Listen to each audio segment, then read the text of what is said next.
കഴിഞ്ഞ വർഷം അവസാനം ഇറങ്ങിയ ഹോണർ 7X അപ്പോൾ ട്രെൻഡ് സെറ്റിംഗ് ആയിട്ടുള്ള ഡ്യുവൽ ക്യാമറ 18 ഇഞ്ച് ഡിസ്പ്ലേ എന്നിങ്ങനെയുള്ള ഫീച്ചേഴ്സുമായി 10,000 രൂപ അടുത്തുള്ള പ്രൈസ് റേഞ്ചിൽ ഇറങ്ങിയതാണ്. ഇപ്പോൾ അതിൻ്റെ അടുത്ത വർഷമായ ഹോണർ 8X ഇറങ്ങി. തീർച്ചയായും ഹോണർ 7നെക്കാളും മികച്ച പെർഫോമൻസും പുതിയ മികച്ച ഫീച്ചേഴ്സും ആയിട്ടായിരിക്കും ഹോണർ X വരുന്നത്. അതും അതേ പ്രൈസ് പോയിന്റിൽ തന്നെ. നമുക്ക് നോക്കാം ഈ ഏറ്റവും കോമ്പറ്റീറ്റീവ് ആയിട്ടുള്ള ഈ പ്രൈസ് ബ്രാക്കറ്റിൽ ഹോണർ 8X നമുക്ക് കൺസിഡർ ചെയ്യാൻ പറ്റുന്ന ഒരു ഡിവൈസ് ആണോ എന്ന്.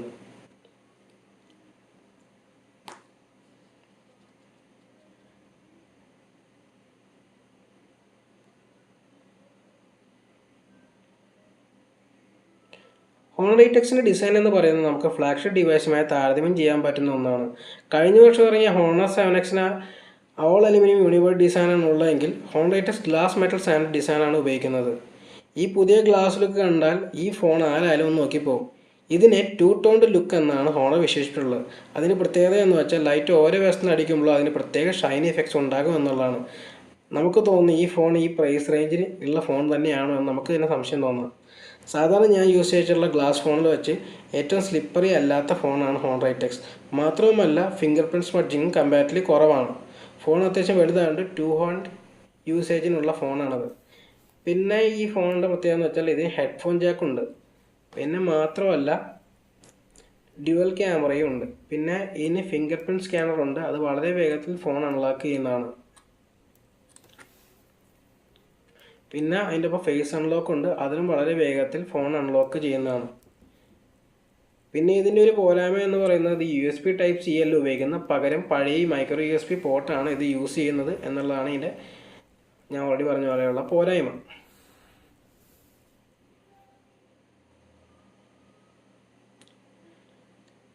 കഴിഞ്ഞ വർഷത്തെ ഹോണർ 7X അത്യാവശ്യം വലിയ 5.9 ഡിസ്പ്ലേ ആണ് യൂസ് ചെയ്തത്. ഈ വർഷത്തെ ഹോണർ 8X അതിനെയും കടത്തി വെട്ടി 6.9 വലിപ്പമുള്ള 2340x1080 റെസൊല്യൂഷനുള്ള ഫുൾ വ്യൂ ഡിസ്പ്ലേ ആണ് യൂസ് ചെയ്യുന്നത്. നോച്ച് ഉള്ളത് കൊണ്ട് ഇതിന് ഡിസ്പ്ലേ ആസ്പെക്ട് റേഷ്യോ 19.5:9 ആണ്. ഒരു മികച്ച മീഡിയ എക്സ്പീരിയൻസ് തരുന്ന ഡിസ്പ്ലേ ആണ്. AMOLED പോലെ അവർ സെറ്റ് കളേഴ്സ് ആണ് ഡിഫോൾട്ട് ഡിസ്പ്ലേ സെറ്റിങ്സ്. എനിക്കത് ഇഷ്ടമാണെങ്കിലും നമ്മുടെ ഇഷ്ടാനുസരത്തിന് സെറ്റിങ്സിൽ ഈ കളർ നമുക്ക് ചേഞ്ച് ചെയ്യാൻ പറ്റുന്നതാണ്. ഡിസ്പ്ലേ സ്ക്രീൻ വരുന്ന ശേഷം 490 to 500 നിറ്റ്സ് വരെ പോകും. താരതമ്യേന റിഫ്ലക്ഷൻ കുറവ് കൂടി ആയതുകൊണ്ട് അണ്ടർ സൺലൈറ്റ് തരക്കേടില്ലാണ്ട് നമുക്ക് ഫോൺ യൂസ് ചെയ്യാൻ പറ്റും. പിന്നെ ഓൾമോസ്റ്റ് BCLS ഡിസൈൻ ആയതുകൊണ്ട് നല്ലൊരു മീഡിയ എക്സ്പീരിയൻസ് ആണ് തരുന്നത്. BCLS ഡിസ്പ്ലേ എന്ന് വെച്ചാൽ ഇതിൻ്റെ നോച്ച് അല്ലെങ്കിൽ ഇതിൻ്റെ താഴത്തുള്ള ചിഹ്നം വളരെ ചെറുതും ചുറ്റുമുള്ള ബോർഡേഴ്സ് അതായത് BCL ബോർഡേഴ്സ് വളരെ ചെറുതാണ്.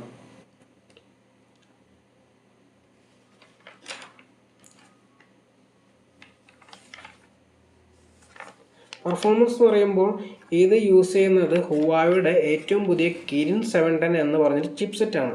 ഞാനിപ്പോൾ ആൻഡ്രോയിഡ് ബെഞ്ച് മാർക്ക് നോക്കിയാൽ നമുക്ക് ഏകദേശം ഇതിൻ്റെ പെർഫോമൻസ് ഏത് രീതി വരുന്ന പറയാം.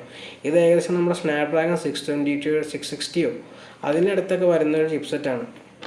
പിന്നെ എൻ്റെ കയ്യിൽ ഉപയോഗിക്കുന്ന ഈ ഹോണർ 8X 4GB വേരിയൻ്റാണ്. പിന്നെ നമുക്ക് ഈ ഇതിലൂടെ നമുക്ക് പല സ്പെസിഫിക്കേഷനും ആൻഡ്രോയിഡ് റൺ ചെയ്ത് നമുക്ക് കാണാൻ പറ്റും.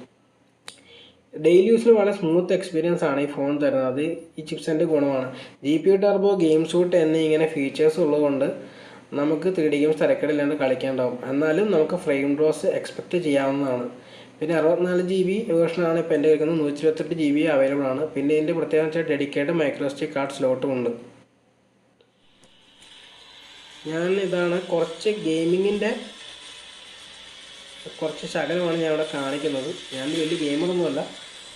അസ്ഫോൾട്ടിൻ്റെ ഏറ്റവും പുതിയ അല്ലെങ്കിൽ ഏറ്റവും പുതിയ അല്ലാതെ തൊട്ട് താഴെയുള്ളതാണ്. ഇത് കളിച്ചപ്പോൾ എനിക്ക് വലിയ ഫ്രെയിം ഡ്രോപ്പൊന്നും ഞാൻ എക്സ്പെക്റ്റ് ചെയ്തില്ല. എന്നാലും കുറച്ച് നേരം കാണാം.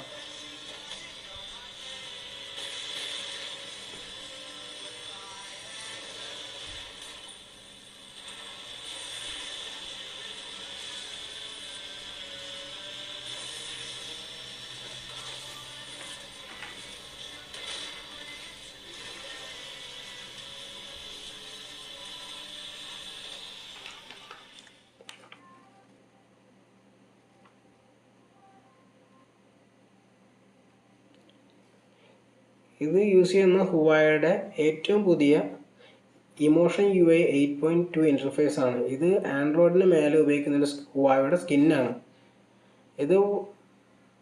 ഇതിന് സെപ്റ്റംബർ വരെയുള്ള സെക്യൂരിറ്റി പാച്ച് കിട്ടിയിട്ടുണ്ട്. ഇത് എനിക്ക് ഏറ്റവും ഇഷ്ടമുള്ള ഇൻ്റർഫേസ് ഒന്നും അല്ലെങ്കിലും ഓപ്പോയുടെ കളർ വോയിസിനോട് കമ്പയർ ചെയ്യുമ്പോൾ എനിക്ക് താരതമ്യേന നല്ലൊരു ഇൻ്റർഫേസാണ് തോന്നിയിട്ടുള്ളത്. പിന്നെ മാത്രമല്ല ഇതിൻ്റെ ഒരു പ്രശ്നം എനിക്ക് ആകെ തോന്നിയിട്ടുള്ളതെന്ന് വെച്ചാൽ അപ്ഡേറ്റ് ആണ്. എൻ്റെ ഇരിക്കുന്ന ഹോണർ 7Xനും ഹോണർ 6Xനും വളരെ ലേറ്റായിട്ടാണ് അപ്ഡേറ്റ് കിട്ടിയിട്ടുള്ളത്. ഹോണർ 6X ഇപ്പോഴും വേറൊരു അപ്ഡേറ്റിന് വേണ്ടി ഞങ്ങൾ വെയിറ്റ് ചെയ്യുകയാണ്. അതുകൊണ്ട് തന്നെ അപ്ഡേറ്റുകളൊന്നും അധികം പ്രതീക്ഷിക്കരുത്. പിന്നെ ഇതിൻ്റെ ഇൻ്റർഫേസ് അത്യാവശ്യം സ്മൂത്താണ്. ഞാൻ ഓൾറെഡി പറഞ്ഞ പോലെ അത് ഇതിൻ്റെ പ്രൊസസ്സറിൻ്റെ മാത്രം ഗുണമല്ല. പ്രൊസസ്സർ വളരെ മികച്ച പ്രൊസസ്സറാണെങ്കിൽ തന്നെയും ഇതിൻ്റെ ഇൻ്റർഫേസ് നല്ല സ്മൂത്ത് തന്നെയാണ്. പിന്നെ എന്താ പറയുക, ഇതിനകത്ത് കുറച്ച് കൂടുതൽ ബ്ലോട്ട്വെയറുകൾ ഉണ്ടെന്ന് പറയാം. അതായത് ഹുവായുടെ തന്നെ സ്വന്തം സോഫ്റ്റ്വെയറുകൾ കുറച്ചധികം ഇൻസ്റ്റാൾ ചെയ്തിട്ടുണ്ട്. നമ്മളൊന്ന് യൂസ് ചെയ്യാനുള്ള സാധ്യതകൾ വളരെ വളരെ കുറവാണ്.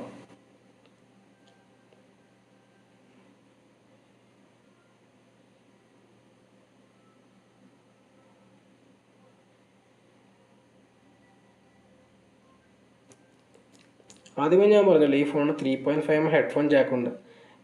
തരക്കേടില്ലാത്ത സൗണ്ട് ക്വാളിറ്റിയാണ് 3.5 ഹെഡ്ഫോൺ ജാക്ക് തരുന്നതെങ്കിലും നമുക്ക് കുറച്ചും കൂടി മികച്ച പെർഫോമൻസിന് ഇതിനകത്ത് ഇവരുടെ തന്നെ ഹുവായുടെ സൗണ്ട് എഫക്ട്സിൻ്റെ, അതായത് ഹിസ്റ്റൺ എന്ന സൗണ്ട് എഫക്ട്സിൻ്റെ ഇതുണ്ട്. അതിൽ 3D ഓഡിയോ എടുത്തു കഴിഞ്ഞാൽ നിങ്ങൾക്ക് കുറച്ചും കൂടി മികച്ച രീതിയിൽ ഓഡിയോ ഔട്ട്പുട്ട് 3.5 ഹെഡ്ഫോൺ ജാക്ക് വഴി കിട്ടും. പക്ഷേ ഇതിൻ്റെ സ്പീക്കർ വോളിയം വളരെ കുറവാണ്. അത് ഇതിൻ്റെ ഒരു പോരായ്മ എനിക്ക് തോന്നി. ഞാൻ വേണമെങ്കിൽ ഒരു ഇത് പ്ലേ ചെയ്യാം.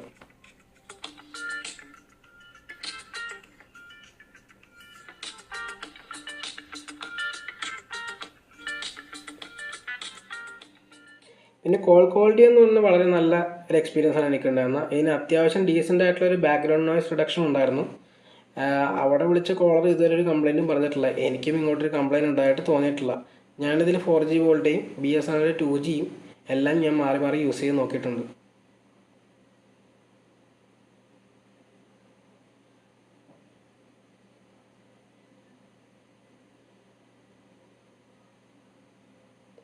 ഈ ഫോൺ 3750 mAh എന്ന വലിയ ബാറ്ററി സൈസാണ് ഉള്ളത്.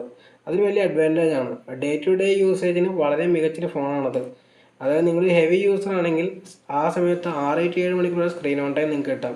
കഴിഞ്ഞ ഒരാഴ്ചയായി ഞാനിതിൻ്റെ സെക്കൻഡറി ഡിവൈസായിട്ട് യൂസ് ചെയ്യുന്നതുകൊണ്ടാണ് എനിക്ക് ഈ ഫോണിൻ്റെ ഏകദേശം സ്റ്റാൻഡ് ബൈ ടൈമിനെ കുറിച്ച് അറിയേണ്ടത്. നല്ല സ്റ്റാൻഡ് ബൈ ടൈം തരുന്നൊരു ഫോണാണത്. നിങ്ങൾക്ക് തന്നെ കാണാം ഇതിൻ്റെ സെറ്റിങ്സിൽ നിന്ന് ഇത് എത്ര നേരം ചാർജറിൽ നിന്ന് മാറ്റി വെച്ചൊരു ഫോണാണെന്ന്.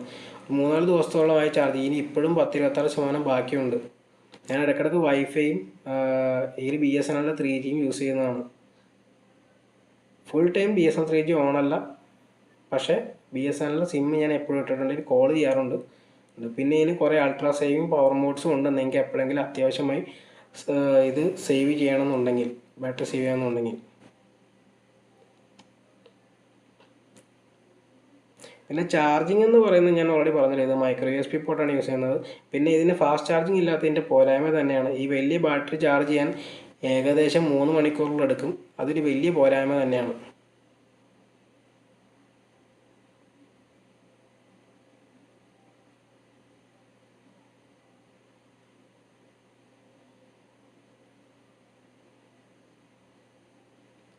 ക്യാമറ ഹോണർ 8Xൻ്റെ ഡ്യുവൽ ക്യാമറ സിസ്റ്റമാണ് ഉള്ളത്. ഇതിൽ 20 MP f1.8 അപ്പുറത്തൊരു മെയിൻ ക്യാമറ, അതിൻ്റെ ഇപ്പോൾ 2 MP ഡെപ്ത് സെൻസറുണ്ട്.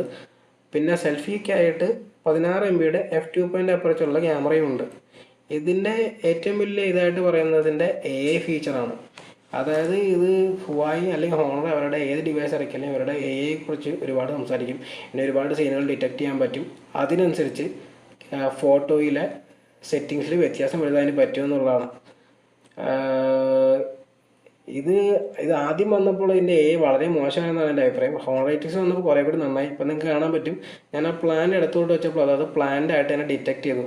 എന്നിട്ട് ചെറുതായിട്ട് ഗ്രീൻ ലീവ്സും മറ്റേതുമൊക്കെ ചെറുതായിട്ട് സാച്ചുറേറ്റ് ചെയ്തു. ഇതൊക്കെ കണ്ടോ, നമുക്ക് കാണാതെ പ്ലാന്റ് ആയിട്ട് ഡിറ്റക്ട് ചെയ്തു എന്നുള്ളത്. ഇത് ഡിറ്റക്ഷനൊക്കെ വളരെ മികച്ച രീതിയിൽ തന്നെ നടക്കുന്നുണ്ട്. പക്ഷേ എനിക്ക് തോന്നിയിട്ടുള്ള ചെറുതായിട്ട് കളർ സാച്ചുറേറ്റ് ചെയ്യും.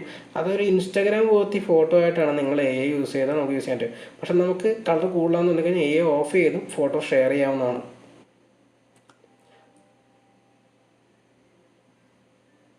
നമുക്കിനി കുറച്ച് നോക്കാം. നമുക്ക് കുറച്ച് 2 ഫോട്ടോ എടുക്കാം. ഇതിന് ഷട്ടർ ലാഗ് ഒന്നുമില്ല, വളരെ ഫാസ്റ്റായിട്ട് തന്നെ ഫോട്ടോസ് എടുക്കുന്നതാണ്.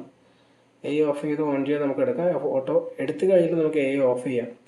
പിന്നെ നമുക്ക് പറയാവുന്നത് ഇതിനകത്ത് ഒരുപാട് സെറ്റിങ്സ് ഉണ്ട് ഹോണറിൻ്റെ ഫോണിൽ. നമ്മുടെ ഇഷ്ടത്തിനനുസരിച്ച് ഫോട്ടോ എടുക്കാൻ വേണ്ടി.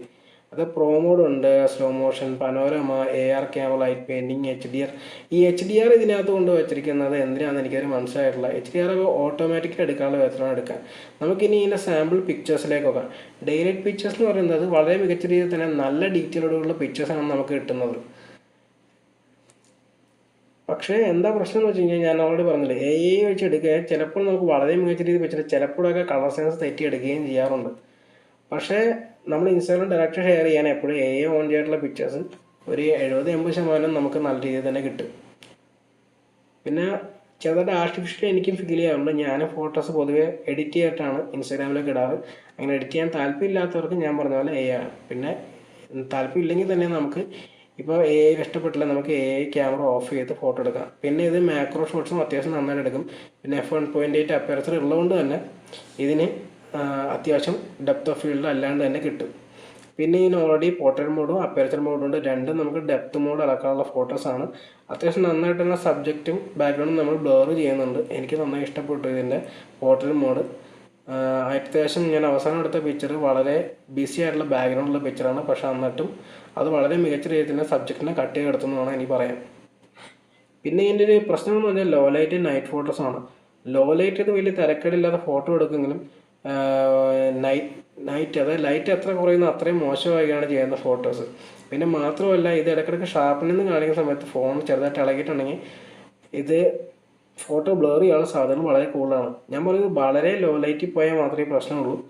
അത്യാവശ്യം ലോ ലൈറ്റിൽ, അതായത് അത്യാവശ്യം ലൈറ്റ് ഉണ്ടെങ്കിൽ തിരക്കില്ല ഫോട്ടോ എടുക്കാം. അപ്പോൾ ഇടയ്ക്കൊക്കെ വളരെ മികച്ച ചിത്രങ്ങൾ ഈ ഫോട്ടോ എടുക്കുന്നതാണ്. നിങ്ങൾക്ക് കാണാൻ ഞാൻ എടുത്ത ഫോട്ടോകളും തന്നെ ഇതൊക്കെ ഓട്ടോ മോഡിൽ എടുത്ത ചിത്രങ്ങളാണ്.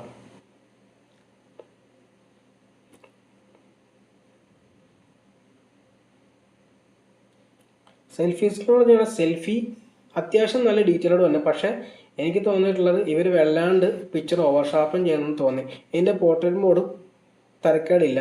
ബ്യൂട്ടി മോഡ് ഓഫ് ചെയ്താലും ചെറുതായിട്ട് ബ്യൂട്ടി മോഡ് അപ്പോഴും വർക്ക് ചെയ്യുന്നുള്ളത് ഇതിൻ്റെ ഒരു പ്രശ്നമായിട്ട് എനിക്ക് തോന്നി. ഇതിന് തുറുപ്പ് ചീട്ട് എന്ന് പറയുന്നത് നൈറ്റ് മോഡാണ്. ഇതെനിക്ക് വളരെ ഇഷ്ടപ്പെട്ടൊരു മോഡാണ്. ഇത് നമ്മുടെ ഇപ്പോൾ പിക്സലും പലരും ഇപ്പോൾ പറയുന്നുണ്ട് അവരുടെ നൈറ്റ് മോഡ് വളരെ മികച്ചതാണെന്ന് പറയുന്നുണ്ട്. നമ്മൾ എത്ര ലൈറ്റ് കുറവാണെന്ന് നമ്മൾ നൈറ്റ് മോഡ് ഉപയോഗിച്ച് കഴിഞ്ഞാൽ AI ഉപയോഗിച്ച് അവർ ഷെയ്ക്കുകൾ പരമാവധി കുറച്ച് നമുക്ക് ലോങ് എക്സ്പോസർ ഫോട്ടോ ഇതുപോലെ എടുത്തു തരുന്നതാണ്. എനിക്ക് ഈ ഫീച്ചർ വളരെ ഇഷ്ടമായി. നല്ല ഫോട്ടോസ് കിട്ടുന്നതാണ്. പിന്നെ നമുക്ക് സംസാരിക്കുന്നത് വീഡിയോ ക്വാളിറ്റിയെ കുറിച്ചാണ്. ഈ ഹോണറിൻ്റെ ഫോണുകളുടെ പൊതുവെ വീഡിയോ ക്വാളിറ്റി അത്ര നല്ലതല്ല. ഇതിന് 1080p വരെ റെക്കോർഡ് ചെയ്യാൻ പറ്റും, 60 FPS വരെ റെക്കോർഡ് ചെയ്യാൻ പറ്റും. 30 FPS ഞാൻ റെക്കോർഡ് ചെയ്തിട്ടുള്ളത്. ഇതിന് ഇലക്ട്രോണിക് ഇമേജ് സ്റ്റെബിലൈസേഷനോ OIS ഇല്ലാത്ത കാരണം വീഡിയോസ് ഷെയ്ക്കി ആയിട്ടാണ് നമുക്ക് കിട്ടുന്നത്. പിന്നെ ഫ്രണ്ട് ക്യാമറ നമ്മൾ എടുത്ത ഫ്രണ്ട് ക്യാമറ പ്രശ്നം വെച്ചാൽ ഇതിന് മിക്കവാറും ഇതിന് ഡിഫോൾട്ട്ലി ബ്യൂട്ടി മോഡ് ഓൺ ആയിരിക്കും. അപ്പോൾ 720p റെക്കോർഡ് ചെയ്യും. ബ്യൂട്ടി മോഡ് ഓഫ് ചെയ്താൽ മാത്രമേ നമുക്ക് 1080p ഫ്രണ്ട് ക്യാമറ റെക്കോർഡ് ചെയ്യൂ. ഒബിയസ്ലി ഫ്രണ്ട് ക്യാമറയ്ക്കും EAS ഒന്നും ഇല്ലാത്തതുകൊണ്ട് ഇമേജ് ഷെയ്ക്ക് ആയിരിക്കും. സൗണ്ട് ക്വാളിറ്റിയും റെക്കോർഡ് ചെയ്യുന്ന ആവറേജ് ആണ്. പിന്നെ ഇതിന് സൂപ്പർ സ്ലോമോ ഫീച്ചർ ഉണ്ട്. അതായത് 480 FPS വീഡിയോ റെക്കോർഡ് ചെയ്യാൻ പറ്റും. അതിൻ്റെ എല്ലാം സാമ്പിൾ ഞാൻ ഇതിൽ ഇടുന്നതാണ്. Hi guys, this is the rear camera sample of Honor 8X. Let's do the focus test.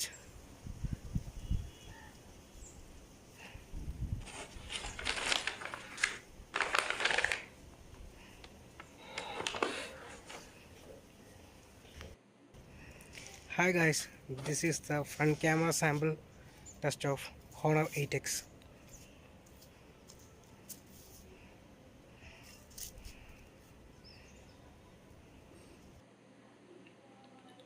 ഇത് സൂപ്പർ സ്ലോമോ മോൺടാജ് ആണ്. ഞാൻ കുറച്ച് സൂപ്പർ സ്ലോമോ ഷോട്ടുകൾ ചേർത്തെടുത്ത ഒരു വീഡിയോ ക്ലിപ്പാണത്.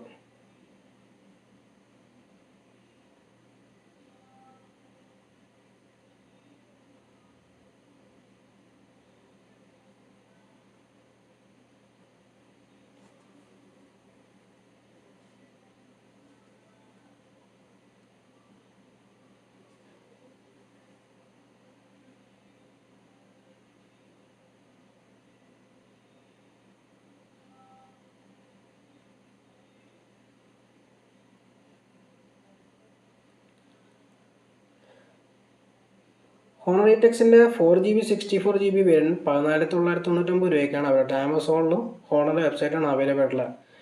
ഇതിൻ്റെ ലോ ലൈറ്റ് ക്യാമറ ആവറേജ് ആണ്. പിന്നെ ഇതിൻ്റെ സ്പീക്കർ ക്വാളിറ്റിയും വീക്കാണെന്ന് ചോദിച്ചാൽ തരക്കേടില്ലാത്തൊരു ഫോണാണത്. ഇതിൻ്റെ ഡിസ്പ്ലേ വളരെ മികച്ചതാണ്. പിന്നെ മാത്രമല്ല, ഞാൻ പറഞ്ഞ പോലെ ഇതിന് നൈറ്റ് മോഡ് എന്ന് പറഞ്ഞ കിടിലൻ ഫീച്ചറുണ്ട്. പിന്നെ ഇത് അത്യാവശ്യം എല്ലാം നന്നായിട്ട് ചെയ്യും. അതും ഫ്ലാഗ്ഷിപ്പ് പോലെ കാണാനുണ്ട്. അതുകൊണ്ട് തന്നെ ഈ പ്രൈസ് റേഞ്ചിൽ നിങ്ങൾക്ക് കൺസിഡർ ചെയ്യാവുന്ന വളരെ മികച്ചൊരു ഓപ്ഷനാണ് ഹോണർ 8X. Thank you.